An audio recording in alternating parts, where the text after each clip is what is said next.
Welcome to Wider View, the program that provides perspectives on the news outside the narrow confines of the mainstream media. I'm your host, Charles Dunaway. In today's show, we will replay an interview with Christine Ahn, the founder and international coordinator of Women Cross DMZ, and a noted activist and analyst on Korea.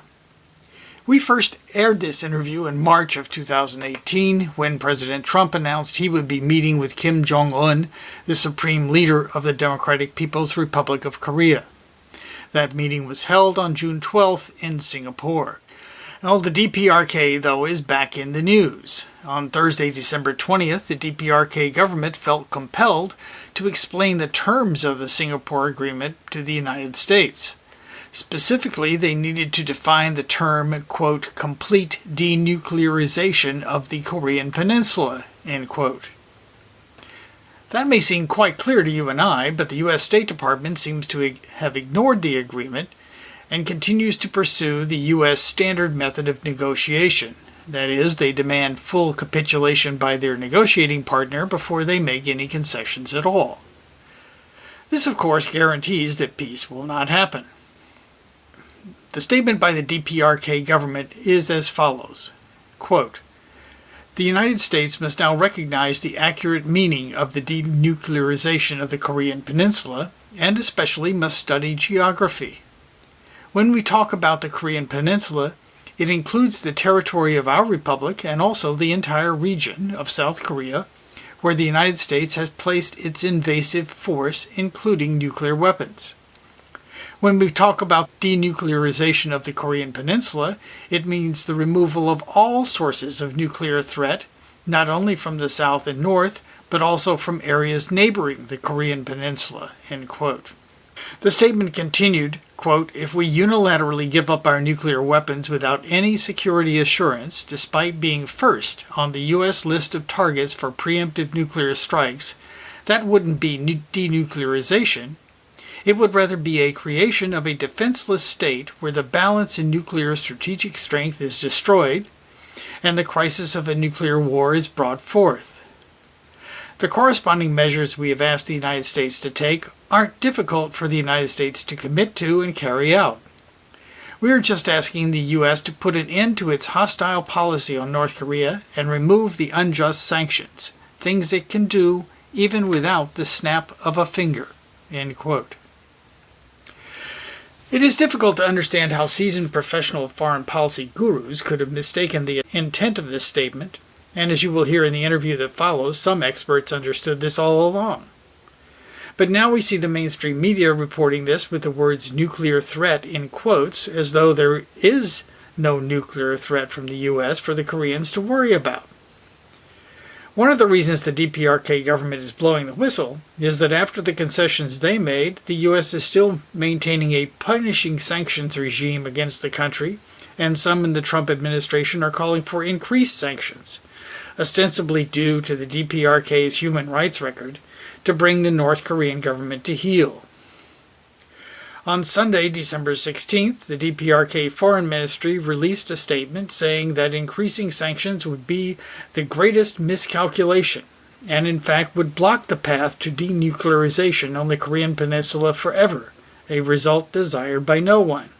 A good example of this is the project launched on Wednesday, December 26th to create a rail line between the two Koreas.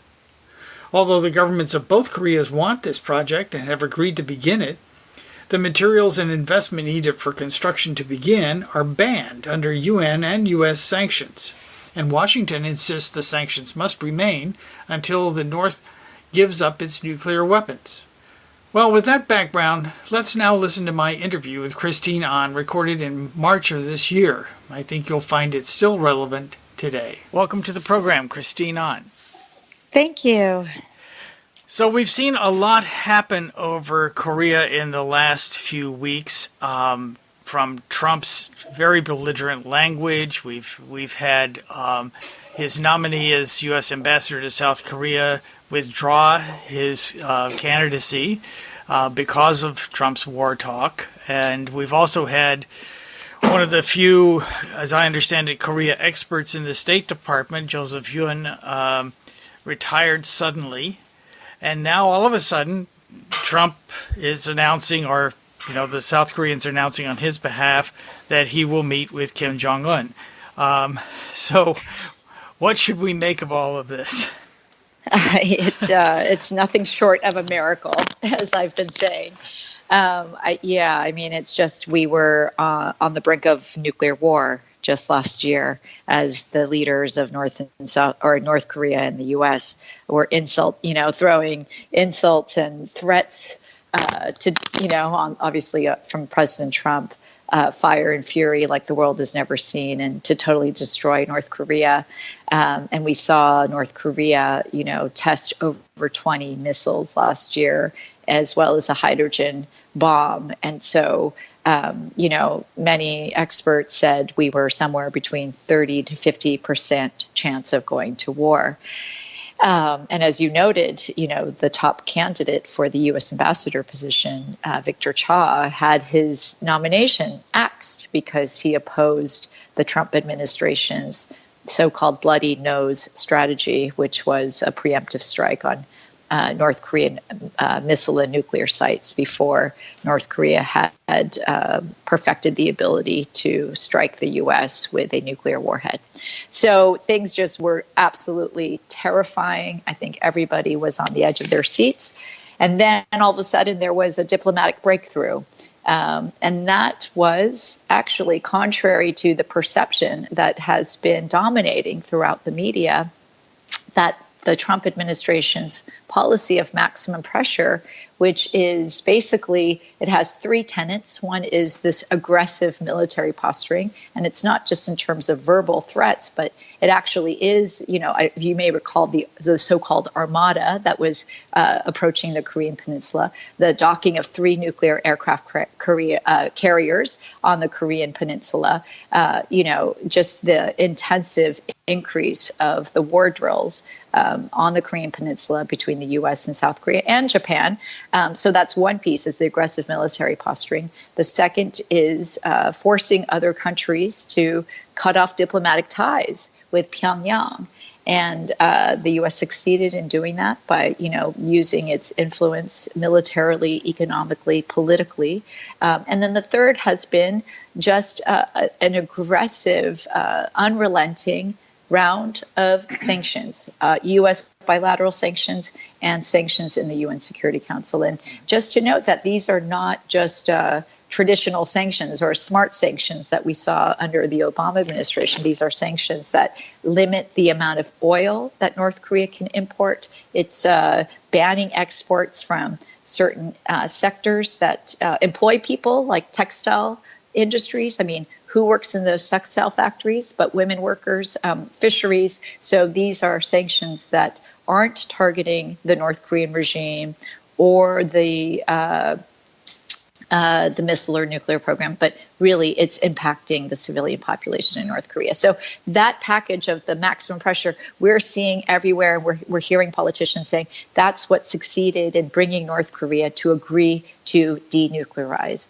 And I totally take offense at that, because really it was the masterful diplomacy by Moon Jae-in, the South Korean president, who came into power elected by the South Korean Candlelight Revolution, people's movements that protested for months on end in freezing cold weather, that, basically ousted the corrupt leader, Park Geun-hye, and, rode in the wave of Moon Jae-in, who came on a platform to, resolve the Korean conflict and improve inter-Korean reconciliation. So he has been just very steadily pushing and, calling for reconciliation with North Korea.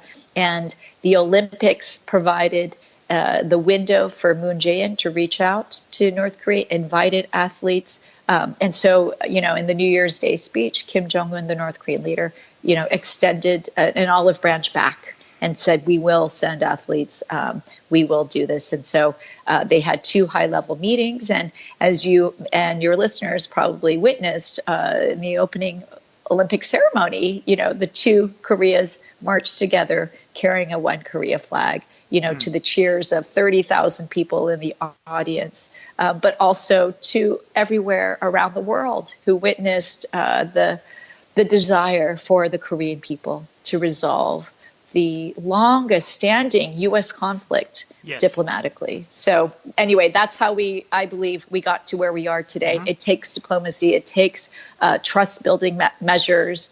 It just takes a genuine desire to understand and to set aside hostility to create a different kind of future. Right. Yes, and it seems to me too, the sudden announcement of the Trump-Kim meeting has been greeted with a lot of fear by the Washington establishment. I don't know if you heard Andrea Mitchell speaking on Meet the Press recently. First of all, they've had a victory by setting the terms and by having the meeting itself, as you were pointing out. This is what all North Korean leaders have wanted. 3 generations have wanted a meeting legitimacy from an American president. It is not prepared. There was no letter, despite leaks that there was, so we do not yet know what he's really offering. And the Treasury Secretary with you repeated the phrase denuclearization. Our objective is denuclearization of the Korean Peninsula. That is a trap. The Korean Peninsula means we eliminate our nuclear umbrella from our allies. What we want is for him to give up his illegal weapons, not for us to give up our nuclear security umbrella for South Korea and Japan. It's extraordinary to me how across the political spectrum, how much people are wedded to the status quo.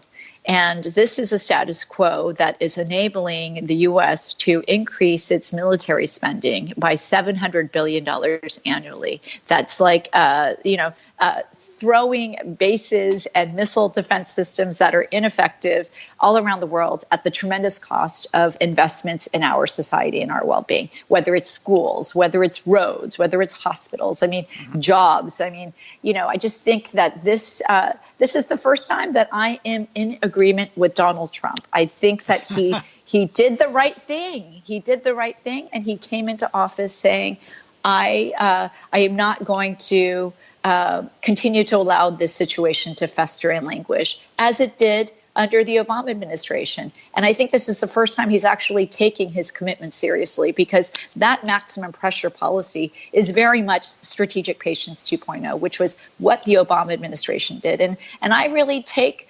I challenge these people that say, okay, but they have no diplomatic capacity. And I completely understand that we don't have an ambassador to South Korea at this moment. But we did have a full press corps, under the Obama administration. We had the best and the brightest, and they were not able to budge at all. And so I think it's less about capacity, but more about the political will. And, and I think that in one sense, Trump's maximum pressure policy maybe had this unintended effect. I think that the thinking is that by using this a very aggressive policy towards North Korea, it would yield North Korea to get down on its knees. But in fact, I think the unintended consequence was that it so freaked out South Korea. We had the defense minister of South Korea say their greatest fear is that the U.S. would act unilaterally. We heard Moon Jae-in, the South Korean president, after North Korea conducted the last long-range missile test, the Hwasong-15, which experts said that was the furthest they have achieved their ability to strike the U.S. with a nuclear warhead. We heard Moon Jae-in say, condemn the North Korean missile test, but also at the same time call to make sure that the U.S. does not act unilaterally. So I think it was a situation that when the U.S. threatens a bloody nose strategy on North Korea, that the Congressional Research Service says would lead to the instantaneous death of up to 300,000 people, and were nuclear weapons used, up to 25 million people. We know that there are 80 bases and 30,000 troops in South Korea. Right. So the North Koreans would retaliate, not to kill the people in South Korea, but to target U.S. bases and military assets in the Korean Peninsula, in Okinawa, in Japan, in Guam.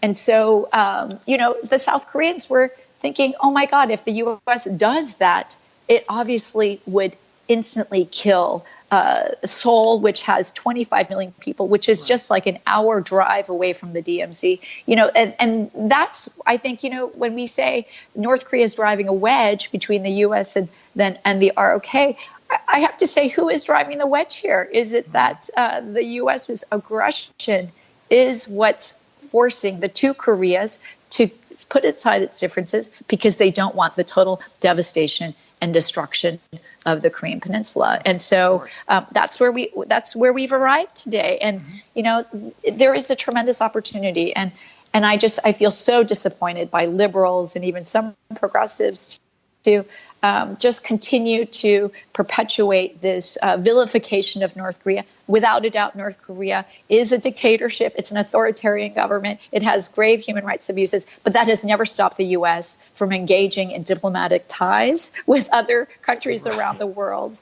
And we often have to look at how we are impacted, how our human rights, how our human security is impacted by this unresolved conflict that allows our government to just expend extraordinary resources in preparation for war. So this is a good thing, and I just would wish that progressives and liberals would have an open mind and just not continue to perpetuate these tropes about North Korea that make it so impossible to negotiate diplomatically with that regime. Exactly.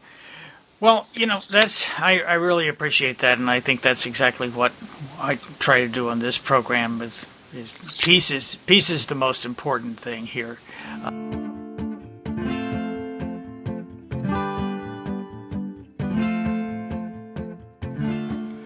You're listening to Wider View, a weekly conversation with analysts and activists rarely found on the mainstream media.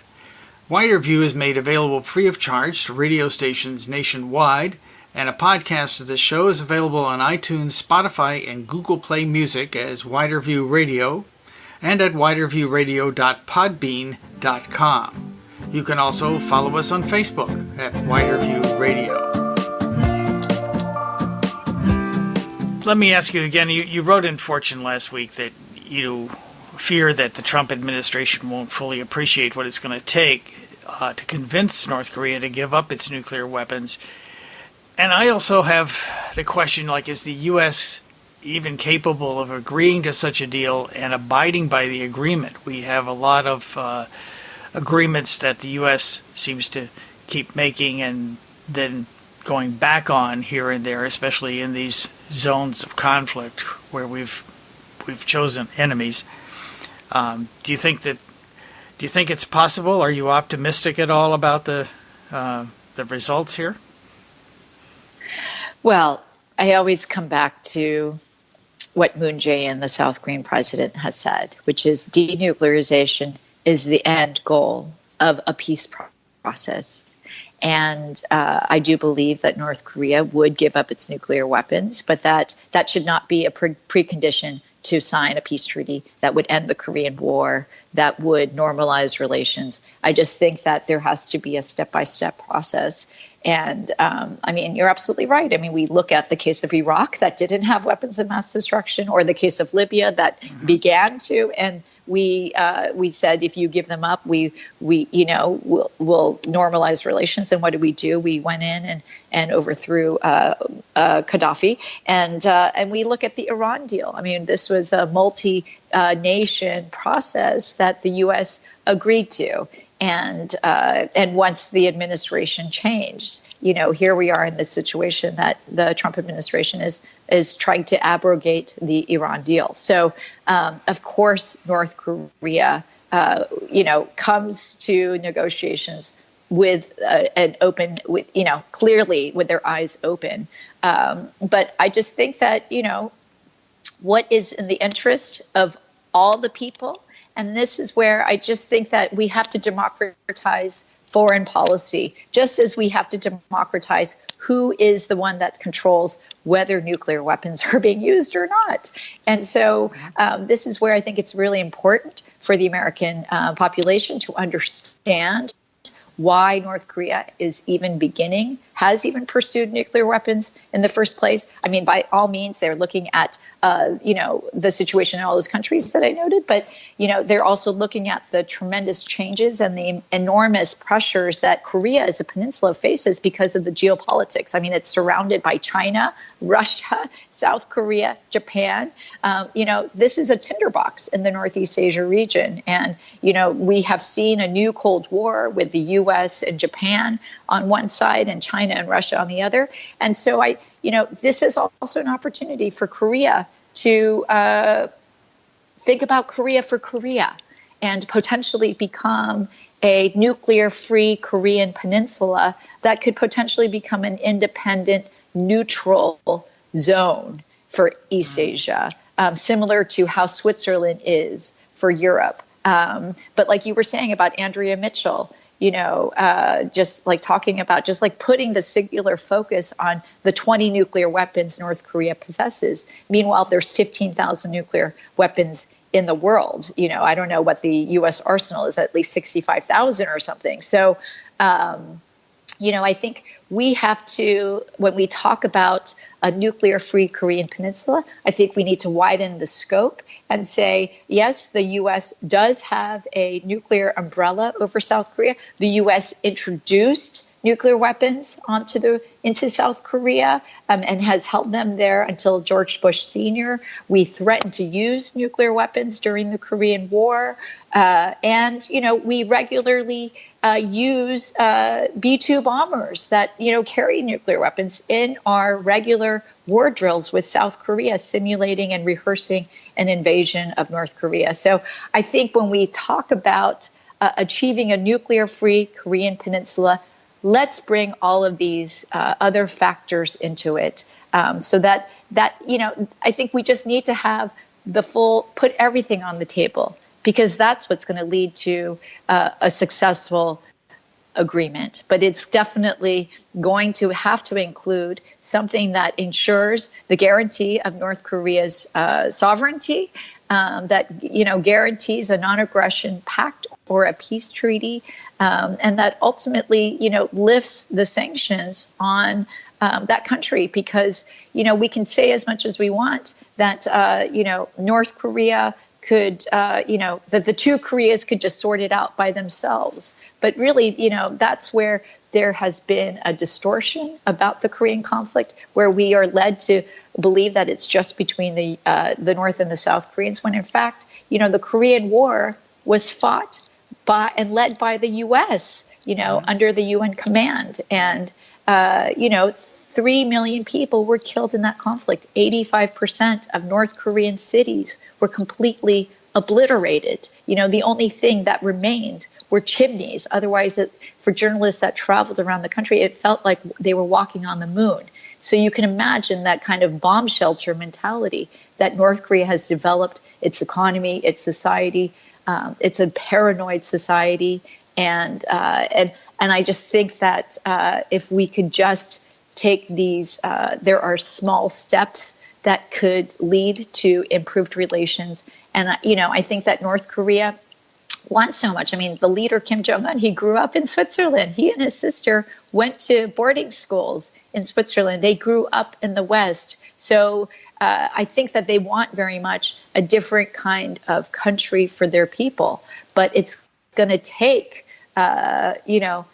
assuring security guarantees so that they could also maintain the kind of economy. I mean, we in the West can tend to laud the fabulous benefits of markets and capitalism. But what does that produce? It creates tremendous inequality. And so I think that to allow North and South Korea to put aside the state of war that has justified repression on both sides of the DMZ, that has led both governments to invest extraordinary amounts of resources in preparation for war that would otherwise go towards investing in the well-being of its people. Let's let the two Koreas gradually diminish that the militarized state of war between the two Koreas that will ultimately lead to hopefully the demilitarization, true demilitarization of the DMZ. But it takes the U.S.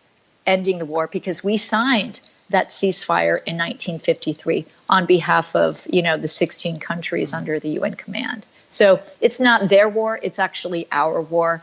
And if we want peace on the Korean Peninsula, it's incumbent on the American people to put pressure on our government to actually, to do that, to be a good global citizen. But yes, I know we're dealing with the Trump administration.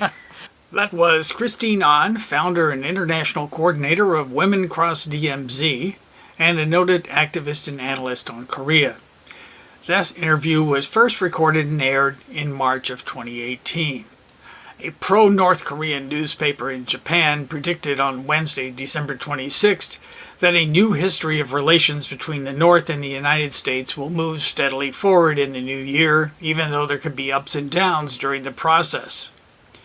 The newspaper Chosun Sinbo said, quote, "The new history that started in 2018 will ceaselessly continue despite ups and downs," end quote.